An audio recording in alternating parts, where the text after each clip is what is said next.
Bonne journée les pirates, j'espère que vous allez bien parce que moi ça va bien, vous savez, pas de mystère entre nous cette semaine, c'est la formation de la formation mystérieuse, comment recréer du mystère avec votre conjoint, effectivement pendant la phase 2 du couple ou la phase de sécurisation, si vous êtes nouveau sur cette team des pirates. Vous savez que on a oublié le mystère, notamment pendant la phase de sécurisation, qui était une phase très rationnelle, mais qui nous a finalement éloigné de notre conjoint puisqu'on a été trop routinier. Et souvent, notre conjoint vous le reproche. Il a voulu sortir de cette zone de routine, de sécurisation. Il est rentré dans la phase d'exploration. Vous avez commis des erreurs au départ, certainement, en tant que bébé pirate. Vous avez suivi des conseils de coach qui vous ont donné des mauvais conseils comme le silence radio, comme la lettre magique ou comme le film Moi je te suis, et puis vous avez trouvé cette team, cette famille de pirates, et vous vous êtes heureusement rapproché de votre conjoint petit à petit, et puis vous avez récupéré votre conjoint évidemment à la fin de sa crise. Alors ça, c'est évidemment toute la technique qui va jusqu'au bout de la procédure. Vous comprenez la situation, vous mettez en place ce qu'il faut, et vous retrouvez votre conjoint petit à petit. Vous êtes quelque part entre la foire et le dessert. Donc vous êtes quelque part entre l'échec du départ, l'échec d'avoir essayé des choses, des interdits, des ultimatums, et vous êtes maintenant sur la route de la récupération. Vous n'êtes certainement pas arrivé au bout, hein. Une relation longue demande d'employer des méthodes pour récupérer son conjoint de relations longues, hein, c'est-à-dire de règles de fonctionnement de longueur. Ben, vous avez compris que si vous faites ce qu'il faut, si vous êtes patient, si vous remettez en place des choses qui vont vous amener en phase 4, si vous apprenez à récupérer votre conjoint en redonnant à votre conjoint ce dont il a besoin, et bien petit à petit, vous allez pouvoir vous rapprocher, hein. Vous savez qu'on n'attrape pas des mouches avec du vinaigre, donc mettre des ultimatums ou faire des silences radio, ne plus parler à son conjoint, ce serait comme vouloir attraper des mouches avec du vinaigre, donc ça ne fonctionne pas. Alors vous avez aujourd'hui une formation qui va vous expliquer comment créer du mystère, comment faire en sorte d'aller chercher des choses cérébrales chez votre conjoint, entre guillemets, qui va permettre d'interroger votre conjoint et montrer que vous avez changé grâce à la curiosité et au mystère. Vous allez montrer à votre conjoint que tout peut revenir ensemble parce que vous êtes une nouvelle personne maintenant qui correspond à ses besoins. Et force est de constater que la première personne qui bénéficie des formations, c'est vous, puisque vous vous sentez mieux, vous avez autour de vous des personnes qui trouvent que vous avez changé, que vous êtes mieux, vous faites dragouiller même par les collègues de bureau. Et puis votre conjoint, souvent, est la dernière personne à s'apercevoir que vous avez changé. Mais la récompense, c'est le retour en couple. Et la phrase que prononcera certainement votre conjoint: heureusement que tu étais fort, heureusement que tu étais un rock, sinon je ne sais pas où on en serait aujourd'hui. Évidemment, comme pendant la phase de sécurisation, vous n'avez pas créé de mystère, vous n'avez pas su créer de curiosité, ben, ce n'est pas votre faute, c'est parce que vous n'aviez pas appris à le faire. Là, vous allez le faire dans cette formation.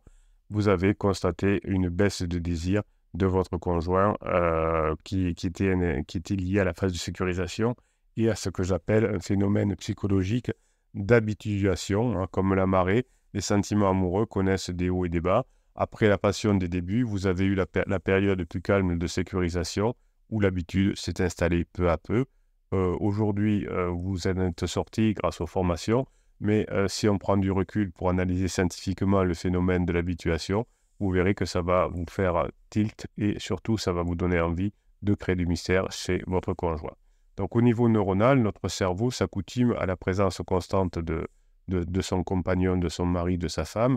À force de côtoyer chaque jour le paysage familier de la relation pendant la phase de sécurisation, eh bien, notre cerveau, notre attention a baissé sa vigilance, à l'instar d'un capitaine expérimenté qui ne s'émerveille plus devant les côtes depuis des années.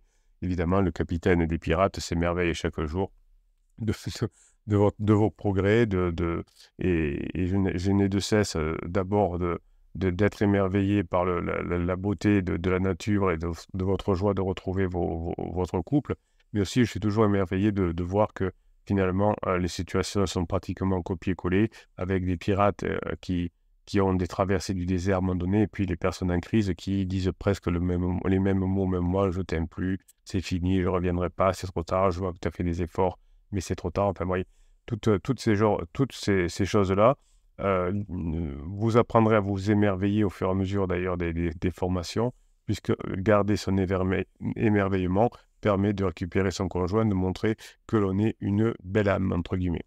Donc notre mental recèle heureusement d'incroyables capacités d'adaptation. Comme les falaises érodées qui se renouvellent sans cesse, il est possible à nouveau de ravir notre cerveau en semant quelques surprises ça et là. Ça va redonner du boost à votre propre cerveau et ça va surtout donner du boost à votre conjoint pour revenir vers vous. L'habituation que vous avez vécue pendant la phase de sécurisation, c'est un processus qui diminue la réaction à un stimulus répété, comme on dit en neurosciences. L'habituation est une forme d'apprentissage que j'appelle non associatif, c'est-à-dire que cette habituation ne dépend pas de la relation entre deux stimuli ou entre un stimuli et une réponse. Cette habituation permet au cerveau de filtrer les informations non pertinentes et de se concentrer uniquement sur les nouveautés. Donc, votre conjoint qui est en crise va pouvoir se concentrer à nouveau sur les nouveautés, puisque votre conjoint, jusqu'à maintenant, ne voyait pas de nouveautés et ne voyait que des choses comme avant. Hein. Vous essayez de supplier ou vous essayez de ramener votre conjoint dans la phase de sécurisation, alors que votre conjoint veut aller vers la phase 4. Donc, l'habituation est influencée par la fréquence, la durée et l'intensité du stimuli. Donc, si vous voulez que votre conjoint voit que vous avez changé, eh bien, vous allez utiliser avec le mystère des fréquences, des durées et des intensités différentes. Plus le stimuli est fréquent, long et faible, plus l'habituation est rapide et forte. C'est ce qui vous est arrivé pendant la phase de sécurisation. Vous aviez un stimuli de votre conjoint qui était toujours le même et toujours assez faible. Un exemple classique pour vous donner d'habituation et le bruit de la circulation routière. Si vous habitez au bord d'une route, au début, la circulation routière peut être très gênante et perturbée du sommeil et de la concentration, mais au bout d'un certain temps, votre cerveau s'y habitue tellement qu'il ne le perçoit plus comme une nuisance. Il en va de même pour les odeurs, les sensations tactiles ou les goûts. J'ai longtemps habité, quand j'étais enfant, face à une voie ferrée, à quatre voies, donc un départ de ville. Et évidemment, au bout de quelques années, je n'entendais plus les trains. Et j'ai un souvenir d'avoir invité, mes parents invitaient des amis à dormir à la maison, puisqu'on partait en vacances, peu importe. Et la personne était chef de gare, et le matin, elle dit qu'elle n'avait pas pu dormir de la nuit parce que les trains l'ont réveillé, alors qu'il était chef de gare, mais c'était pas dans les mêmes conditions. Et nous, bien sûr, nous n'entendions plus les trains. L'habituation explique évidemment pourquoi votre conjoint a ressenti moins de désir pour vous après plusieurs années de vie commune. Votre conjoint s'est tellement habitué à votre présence, à votre apparence, à votre voix, à votre odeur, à votre toucher, que votre conjoint ne vous remarquait pratiquement plus. Et il fallait des choses saillantes pour montrer que vous n'étiez pas là.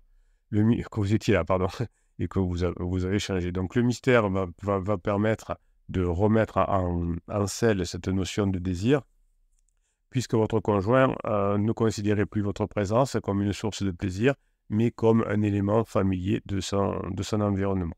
Donc l'habituation n'est pas irréversible, le mystère va vous aider notamment et la curiosité à mettre tout ça en place. Il va falloir changer les paramètres du stimuli pour que le cerveau de votre conjoint retrouve son intérêt. Par exemple, si vous changez de route pour aller au travail, vous allez découvrir de nouveaux paysages et stimuler votre attention. Si vous avez l'habitude de partir en voiture, donc vous partez en train. Si vous avez l'habitude de partir en train, vous partez en moto, ou vous découvrez la ville en roller ou en trottinette. Évidemment, vous allez restimuler votre cerveau. Si vous changez de parfum, votre conjoint va être surpris et l'odorat va éveiller sa curiosité. Si vous changez de style vestimentaire, vous allez modifier votre image et vous allez à nouveau attirer le regard et puis vous allez vous sentir mieux.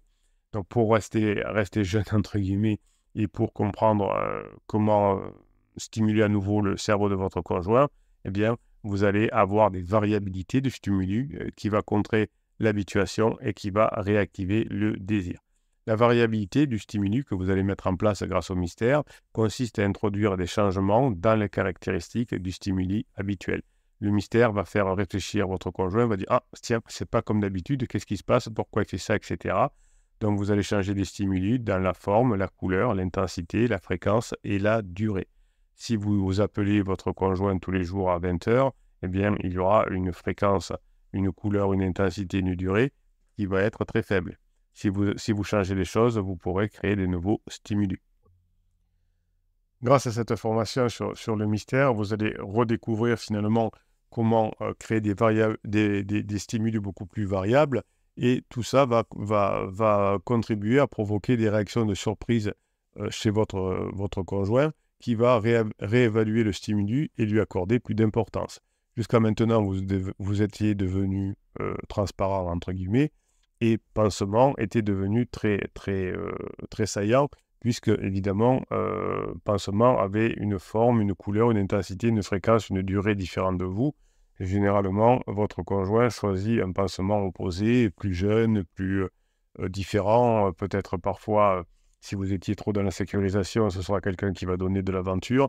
Et c'est cette variabilité du stimuli et est ce que recherche votre conjoint, notamment pendant sa crise de couple et sa crise existentielle.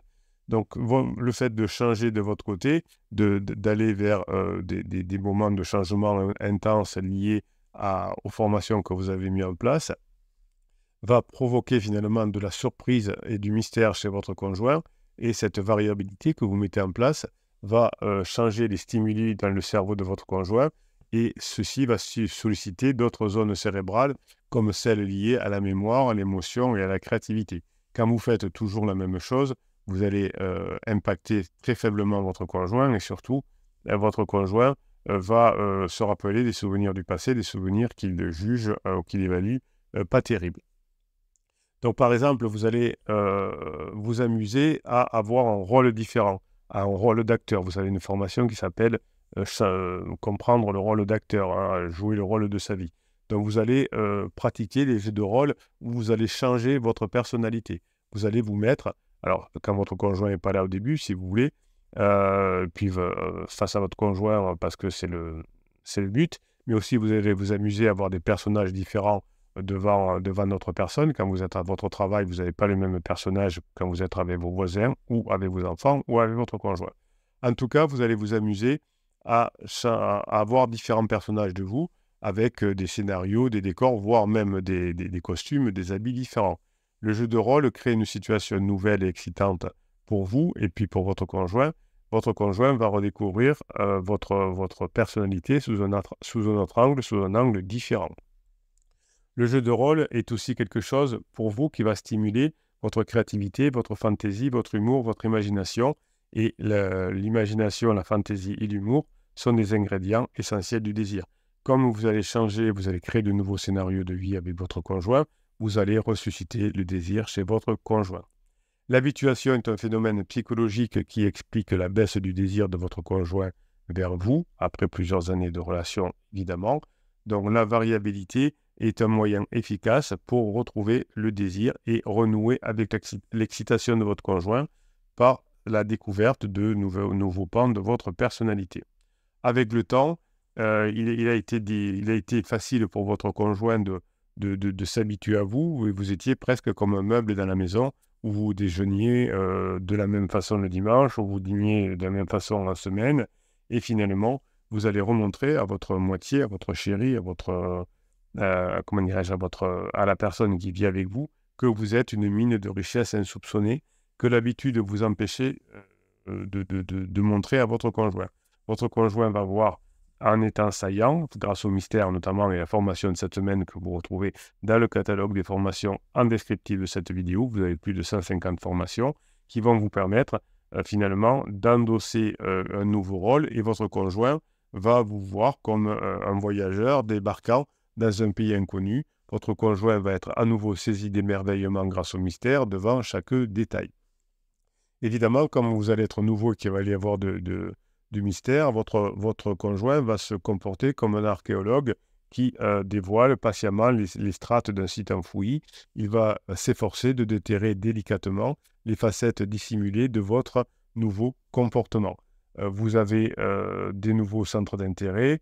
Votre conjoint va se rappeler en connectant de nouvelles parties de son cerveau que finalement, vous avez aussi, vous, un côté mystérieux, un côté curieux, et vous allez donner à votre conjoint son âme d'enfant qu'il est allé rechercher auprès d'un pansement, mais qu'il n'aura plus besoin d'aller rechercher auprès d'un pansement, puisque vous aurez maintenant la possibilité de lui donner ce dont il a besoin.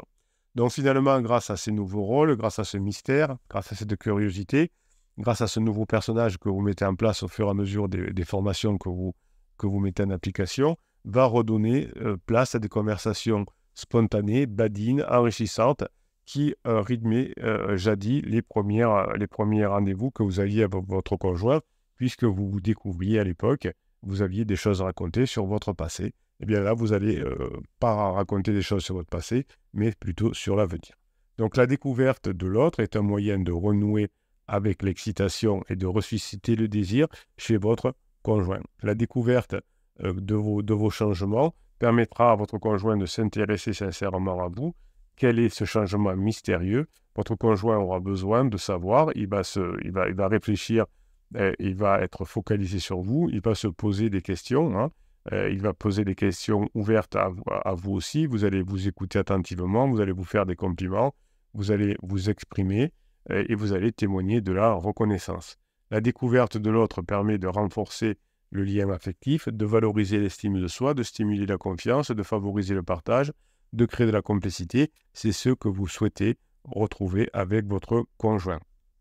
Donc en changeant, en mettant en application les formations, vous allez susciter le système de récompense du cerveau de votre conjoint qui va libérer des hormones du plaisir, et grâce à cette découverte, grâce à ce mystère, grâce à cette curiosité, votre conjoint va créer de la dopamine, de l'ocytocine, de la sérotonine, et il va vouloir se rapprocher de vous. Les questions que vous pouvez poser à votre conjoint vont montrer aussi que vous avez changé et que vous allez pouvoir cultiver de la surprise. Vous allez stimuler le système de récompense de votre conjoint par le mystère et la surprise. Et évidemment, comme un gourmet désireux de savourer chaque bouchée, le cerveau de votre conjoint a besoin de variétés sensorielles pour prendre plaisir aux petites choses de la vie. Il vaut mieux de temps en temps s'engueuler entre guillemets et ensuite se réconcilier que d'avoir quelque chose qui est trop plat. Souvent, vous me dites en coaching, Bruno, nous ne nous engueulions jamais. Mais il vaut mieux s'engueuler et ensuite avoir des moments forts de variabilité émotionnelle que d'être dans la routine. Car la routine, ne jamais s'engueuler, par exemple, être plat, être colocataire, sature vite les papilles et votre conjoint ne pourra plus profiter avec vous des délices et de la nouveauté. Il existe heureusement 1000 façons de réveiller la gourmandise de votre conjoint, notamment en créant de la surprise, notamment en créant de la nouveauté par le mystère. Donc vous allez offrir à votre conjoint des cadeaux inattendus, pas forcément des cadeaux matériels, mais des escapades improvisées, des expériences communes insolites. Vous allez avoir des discussions différentes avec votre conjoint. Hein, au début, allez-y lentement, montrez simplement que vous savez badiner, que vous savez surprendre votre conjoint, que vous savez le faire sourire, que vous savez le faire rire. Montrez à votre conjoint que vous savez maintenant, grâce aux formations, sortir des sentiers battus et que vous savez maintenant, grâce aux formations, appliquer des recettes de bonheur partagées. Vous allez pouvoir avoir une saveur relationnelle enrichissante avec votre conjoint et vous allez pouvoir, un peu comme quelques herbes folles dans le jardin, créer quelque chose qui est inattendu. Évidemment, votre cerveau va apprendre à savourer chaque moment passé avec votre partenaire. Vous allez vous régaler d'être avec votre partenaire et votre partenaire va être ravi, évidemment, d'être avec vous. Donc, la surprise que vous allez créer chez votre partenaire parce que vous avez changé, parce que vous êtes devenu mystérieux, va se produire lorsque votre partenaire va être confronté à un événement imprévu qui va rompre ses attentes et ses schémas habituels. À cette surprise, ce changement, ce mystère que vous mettez en place à la suite de la formation, que vous retrouvez d'ailleurs dans le catalogue des 150 formations en descriptif de cette vidéo, va provoquer une réaction physiologique, une augmentation du rythme cardiaque, de la pression artérielle, de la conductance cutanée. La surprise chez votre conjoint va activer chez lui, chez elle, le système de récompense qui est impliqué dans le plaisir, la motivation et l'apprentissage.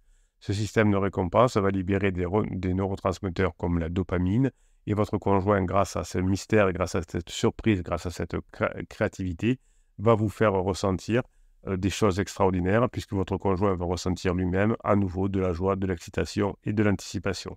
Vous allez créer, grâce à la formation sur le mystère, des surprises qui vont renforcer à nouveau le désir de votre conjoint, qui va associer votre présence à une source de satisfaction et de stimulation.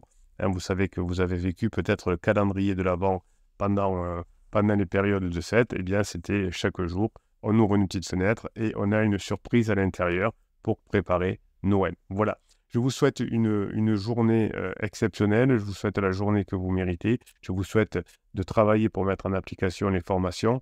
Il n'y a pas de raison que vous n'arriviez pas à les appliquer. Il n'y a aucune raison que vous ne montriez pas cette surprise à votre conjoint. Cultivez le mystère. Apprenez à cultiver ce mystère. Et dans le catalogue des 150 formations, vous trouverez évidemment les formations qui vous correspondent, qui vous permettent d'apprendre ce que vous ne savez pas encore faire et de filer vers la phase 4 du coup. Passez la journée que vous méritez, mes pirates adorés.